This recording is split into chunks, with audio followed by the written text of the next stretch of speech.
네,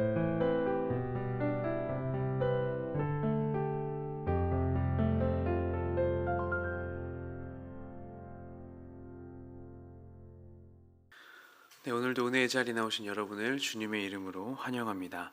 늘 변함없이 우리를 사랑하시는 그 하나님께서 오늘도 우리에게 참 좋은 날을 허락해 주셨습니다. 함께 기도함으로 매일 주님 기도회를 시작하겠습니다. 하나님, 오늘도 새 날을 허락해 주셔서 감사합니다.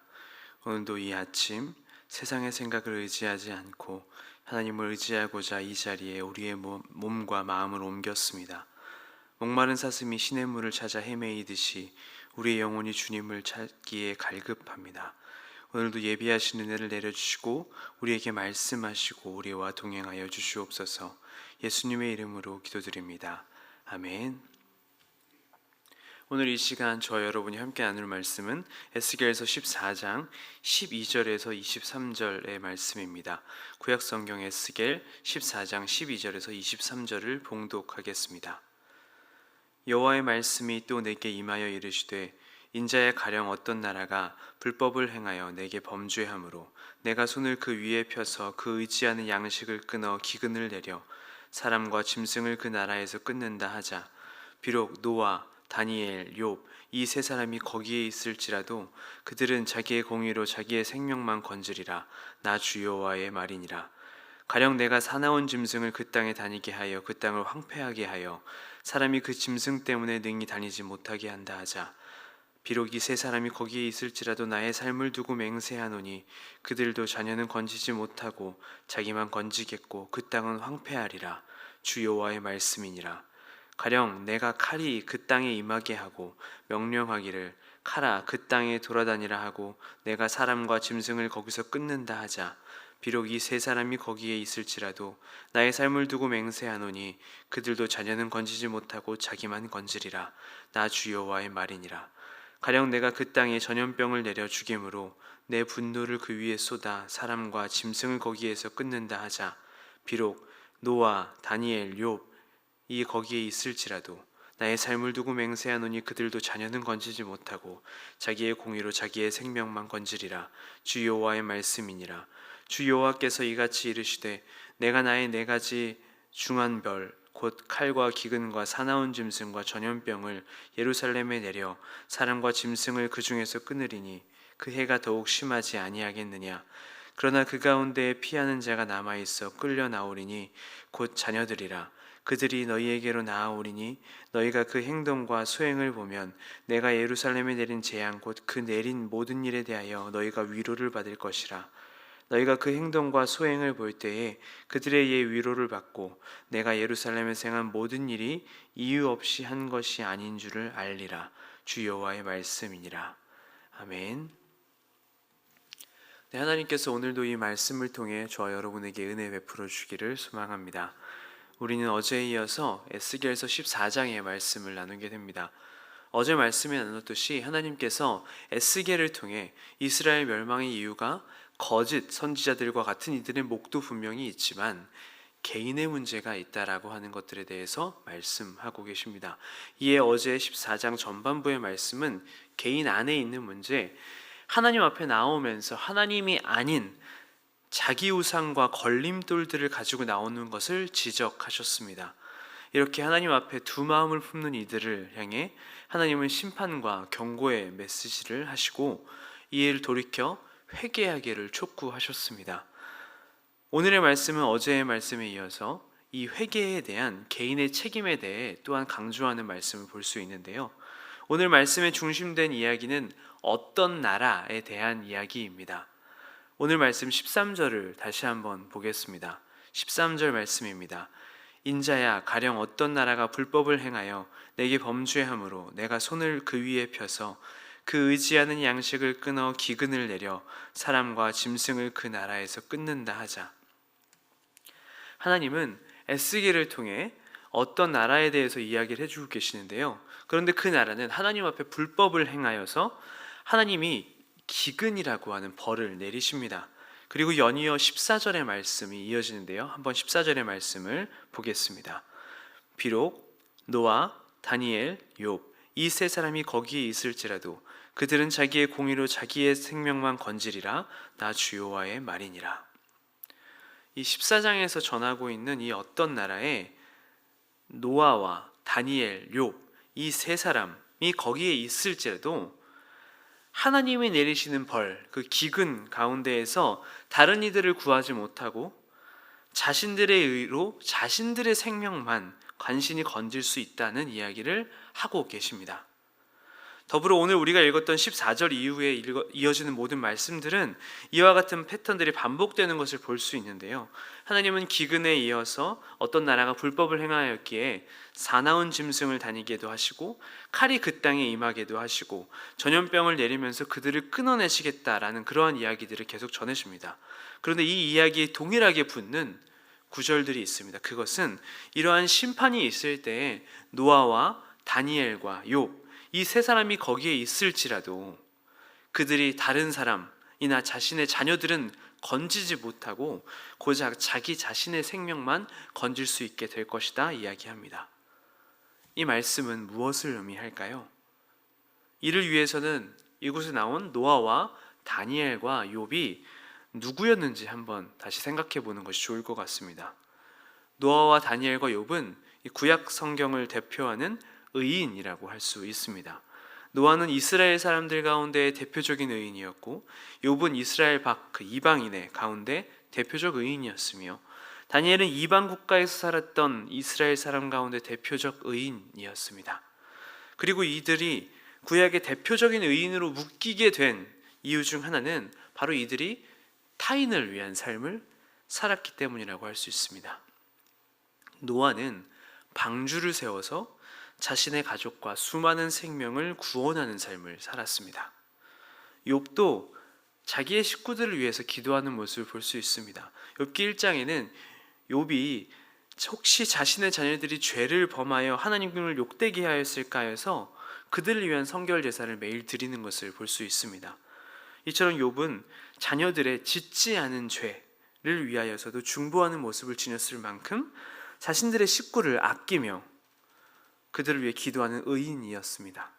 그리고 또한 다니엘은 자기 민족을 위해 중보하는 삶을 살았습니다. 다니엘서 9장에는 다니엘이 자기 민족의 그 범죄에 대한 범죄를 하나님께 자복하며 하나님 그 분노를 거두어 주시옵소서라고 하는 간절한 간구를 하나님께 드리는 것을 다니엘서 9장에서 볼 수 있습니다. 이렇게 구약의 대표적인 의인이라 여겨지며 오늘 말씀에 기록된 이 노아, 다니엘, 욥의 이 타인을 위한 삶과 기도가 사실 모두가 다 이루어진 것은 아니었겠지만 이들의 삶의 방향성이 다른 이들의 구원에 있었다는 것은 의심할 여지가 없습니다. 오늘 말씀은 이렇게 다른 이들을 향하는 마음, 이 마음을 품은 의인 3명이 어떤 나라에 있다고 전하고 있는데요. 그런데 이렇게 다른 이들의 구원을 소망하는 대표적인 의인이 3명이 있을지라도 하나님의 진노로 인하여서 심판을 받는 그 어떤 나라에서 그들이 구원할 수 있는 것은 고작 자기 자신뿐이라는 말씀을 전해주고 있는 것입니다. 아무리 다른 사람들을 구원하기 위해 애쓰고 기도하는 이들 3명이 있을지라도 어떤 나라가 불법을 행하여서 하나님이 내리시는 칼과 기근과 전염병과 사나운 짐승이라는 벌이 주어졌을 때 아무리 위대한 의인 3명일지라도 그들 또한 고작 자기 자신밖에는 구원할 수 없다라는 이야기를 하고 계시는 겁니다. 이 말씀은 도대체 우리에게 무엇을 전하고자 하시는 것일까요? 내가 아무리 노아와 욥과 다니엘과 함께 한다고 하더라도 구원의 문제가 결국에는 개인에게 있다는 것입니다. 가족을 구원했던 노아의 의지에서도, 가족을 위해 간구했던 욥을 의지해서도, 자기 민족을 위해서 간구했던 다니엘을 의지해서도 하나님의 진노를 돌이킬 수 없고 의인 3명도 고작 자기 자신만 구원할 수 있듯이 우리의 구원의 문제도 결국 우리에게 달려있다는 것을 이야기하고 계십니다. 우리 주변에 잘 믿는 이가 있다고 해서 나도 잘 믿는 것이 아닙니다. 우리 주변에 기도를 열심히 하는 사람이 있다고 해서 내가 기도를 잘하는 것이 아닙니다. 우리 주변에 하나님을 진실하게 섬기고 예배하는 사람이 있다고 해서 바로 그것이 나의 삶, 나의 예배의 모습이 아니라는 것을 말해주고 있는 것입니다. 제가 신학대학교에 처음 입학했을 때의 일입니다. 제게는 참 의미가 있었고 많은 배움을 주셨던 교수님이 한 분 계시는데요. 그 교수님이 이제 입학하고 첫 시간에 이러한 말씀을 하셨습니다. 요즘 여러분 장신대에 왜 오셨나요? 최고라서? 하고 뜸을 들이시고 작은 목소리로 바로 거기에 문제가 있는 거예요 라고 이야기하셨습니다. 지금 제가 다 표현을 할 수 없는데 약간 소름 돋는 말투로 바로 거기에 문제가 있는 거예요 라고 이야기하셨습니다. 요즘 젊은 친구들은 이런 비수에 꽂히는 한마디를 뼈를 때린다 라고 말하는데요, 많은 분들이 이 한마디에 아마 뼈를 정통으로 맞아서 많이 아파하고 있는 것 같은 모습이었습니다. 그렇습니다. 많은 신학대학원들 중에서 장로의 신학대학교 신학대학원은 어떤 이들에게는 최고라 표현이 될 정도로 높은 경쟁률과 어려운 입시 시험을 통과해야만 들어갈 수 있는 곳입니다. 그 과정을 잘 지나 입학했기에 누군가의 마음에는 자신도 최고라는 마음이 자리하고 있었을지 모릅니다. 최고의 자리라 여겨지는 곳에 머무르고 있었기 때문입니다. 하지만 이런 우리의 마음을 아시고 교수님은 그 한마디를 던지신 겁니다. 바로 거기에 문제가 있는 거예요. 내가 최고의 자리에 있다고 해서 내가 최고가 되는 것은 아닙니다. 좋은 신학교에 다니고 있다고 해서 좋은 신학생과 목회자가 되는 것은 아닙니다. 좋은 신학생이 되고 좋은 목회자가 되는 것은 그 학교라는 이름이 주는 것이 아닌 개인에게 주어진 몫이기 때문입니다. 우리도 실은 마찬가지가 아닐까요? 우리는 우리가 자부하는 이름, 높은 뜻이라고 하는 이름과 함께하고 있습니다. 우리는 하나님의 뜻을 따라 나아가는 교회, 하나님의 뜻을 따르는 교회입니다. 그래서 우리 교회 정관 1장 4조는 이렇게 기록하고 있습니다. 교회, 그러니까 높은 뜻 교회는 하나님의 뜻, 높은 뜻을 이 땅에 이루는 것을 목표로 하여 하나님이 기뻐하시는 일들, 즉 예배, 선교, 구제, 교육 및 성도의 교제 등을 통하여 하나님이 다스리시는 나라의 건설을 비전으로 삼는다. 참 멋진 비전이죠. 이러한 우리 교회가 품고 있는 높은 뜻이라고 하는 비전은 많은 성도님들 뿐만 아니라 많은 한국교회에도 선한 영향을 미친 것 같습니다. 그래서 우리가 이 높은 뜻 덕소교회에 머무른다고 하는 것이 더욱 은혜라 생각될 때가 있고, 그냥 머무르는 것만으로 참 자부심이 느껴질 때가 있고 감사한 마음이 들 때가 있습니다. 하지만 한번 생각해 봅시다. 하나님의 뜻을 따라가는 교회에 있다고 해서 우리가 하나님의 뜻을 따르고 있습니까? 높은 뜻을 품고 있는 교회에 내가 머무른다고 해서 내가 높은 뜻을 품고 있습니까? 아무리 교회가 바른 길을 가려 노력하고 높은 뜻을 간직하려 할지라도 그 안에 거하는 개개인이 한 사람 한 사람의 높은 뜻은 다른 부분인 것입니다. 좋은 교회에 다닌다고 자부하지만 우리가 좋은 교인이 아닐 수도 있는 겁니다. 높은 뜻이라는 이름이 좋고 자부심이 생기지만 내가 높은 뜻으로 살고 있는지는 다른 이야기라는 것입니다. 우리가 높은 뜻으로 살아가야 합니다. 아니, 내가 높은 뜻을 품고 살아가야만 하는 것입니다. 이러한 이유로 오늘 말씀에서 노아와 욥, 다니엘이 등장하게 된 데는 또 의미가 하나 더 있는 것 같습니다. 이들은 다른 이들을 위한 구원의 삶을 살았을 뿐만 아니라 불법을 행하는 주위의 환경 속에서 꿋꿋이 의를 행했다는 특징을 공유하고 있습니다. 성경은 노아가 방주를 만들 때 주위의 사람들이 악했다라는 모습을 보여줍니다. 욥도 자신이 당한 고난이라고 하는 부정적인 환경 속에서 자신의 의를 끝까지 지켜야만 했던 인물이었습니다. 또한 다니엘도 바벨론의 우상을 섬기는 사람들 사이에서 자신의 신앙을 꿋꿋이 지켰던 사람임을 우리는 기억하고 있습니다. 그래서 오늘 우리가 읽은 에스겔 14장이 노아, 욥, 다니엘을 언급하는 이유는 이들처럼 고난과 어려운 환경 속에서 믿음을 지키는 자는 구원을 얻지만 그렇지 못한 자는 구원을 얻지 못한다는 것 또한 말해주고 있는 것 같습니다. 이것은 구원이 견적으로 개인의 책임에 달려 있으며 하나님과의 관계에서도 개인의 신앙, 개인의 책임이 중요하다는 것을 강조하여 전해주고 있습니다. 이 노아와 욥, 다니엘 이 세 사람은 아무리 어려운 상황일지라도 자신들의 신앙을 지키기 위해 애썼던 사람들이었습니다.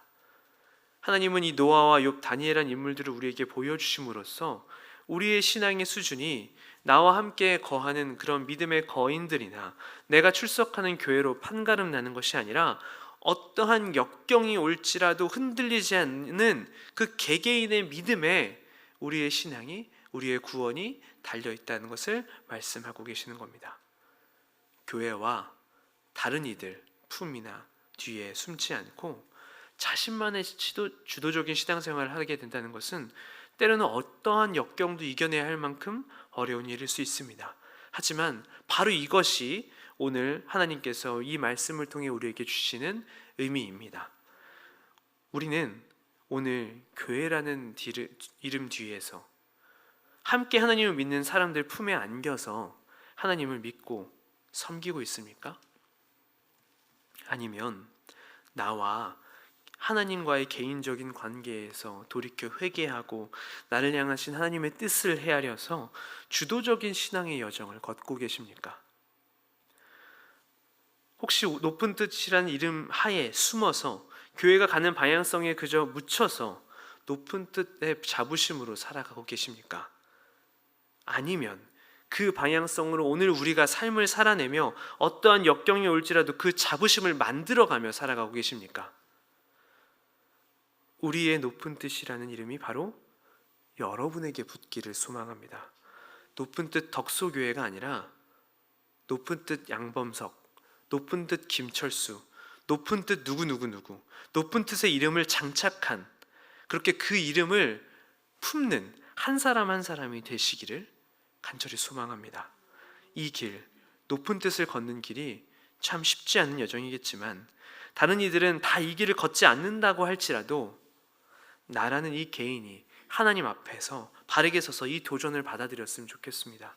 그렇게 오늘 우리의 발걸음으로 스스로 내디디며 진정으로 하나님 안에서 살아가는 우리가, 그리고 오늘의 내가 되시기를 간절히 소망합니다.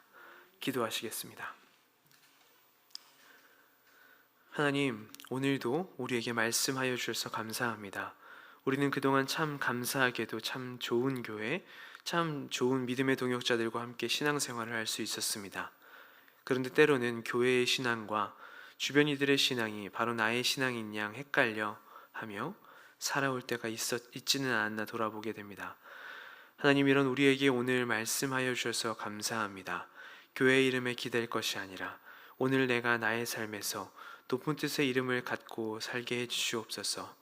누군가의 신앙에 기대어 나의 구원을 의지하는 것이 아니라 내가 기도하고 하나님 앞에 나아감으로 하나님 앞에 진실된 믿음의 삶을 살아갈 수 있는 우리가 되게 도와 주시옵소서. 이 마음을 품고 오늘도 하나님과 기쁨의 동행을 하는 우리 모두가 되기를 소망하오며 예수 그리스도의 이름으로 기도드립니다. 아멘. 이제는 다 함께 각자의 기도 제목을 가지고 더 깊은 기도의 자리로 나아가겠습니다.